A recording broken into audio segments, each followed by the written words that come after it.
Hello guys, ನಾವು ಇವತ್ತು ಒಂದು ಪಾರ್ಸೆಲ್ ಆರ್ಡರ್ ಮಾಡಿದ್ದೆವು ಫ್ಲಿಪ್ಕಾರ್ಟಿಂದ. ಇದೆ ಅಂತ ಹೇಳಿದರೆ wild stone edge perfume.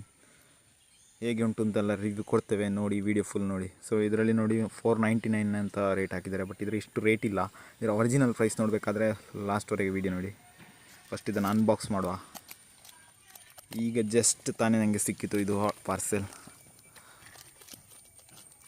ಫ್ಲಿಪ್ಕಾರ್ಟಿಂದ order ಮಾಡಿದ್ದು, ಆಫರಲ್ಲಿ ತುಂಬ ಕಮ್ಮಿ ಪ್ರೈಸಿಗೆ ಸಿಕ್ಕಿದೆ. ನೀವು ಕೂಡ ಚೆಕ್ ಮಾಡ್ತಿರಬೇಕು, ಆಫರ್ ಪ್ರೈಸ್ ಬಂದಾಗ ಪರ್ಚೇಸ್ ಮಾಡಿ. ಇಲ್ಲಾಂದರೆ ರೆಗ್ಯುಲರ್ ಪ್ರೈಸ್ ಬಂದುಬಿಟ್ಟು ಇದು 300+ ಇರುತ್ತೆ. ಆವಾಗ ಇದು 50 ml ಪರ್ಫ್ಯೂಮ್ ಆಗಿರೋದ್ರಿಂದ ಇದರ ಪ್ರೈಸ್ ಆ್ಯಕ್ಚುಯಲ್ ಪ್ರೈಸ್ ಬಂದುಬಿಟ್ಟು ನಾವು ಪರ್ಚೇಸ್ ಮಾಡಿದ್ದು 175 ರುಪೀಸ್. ಇಲ್ಲಾಂದರೆ ಇದರ ಪ್ರೈಸ್ ಯಾವಾಗಲೂ 250 300 ರುಪೀಸ್ ಇರ್ತದೆ. ಆಫರಲ್ಲಿ ತೆಗೆದ್ರೆ 175ಗೆ ಸಿಗ್ತದೆ. ಸ್ಮೆಲ್ ಹೇಗುಂಟು ನೋಡುವ ಬನ್ನಿ. ಇದಂತೂ ಪರ್ಫ್ಯೂಮ್ ಒಳ್ಳೆ ಸ್ಮೆಲ್ ಉಂಟು. ನಾನು ಲಾಸ್ಟ್ ಟೈಮ್ ಕೂಡ ಯೂಸ್ ಮಾಡಿದ್ದೆ, ಸೊ ಅದಕ್ಕೆ ವಾಪಸ್ ಪರ್ಚೇಸ್ ಮಾಡಿದ್ದು. Okay, thank you.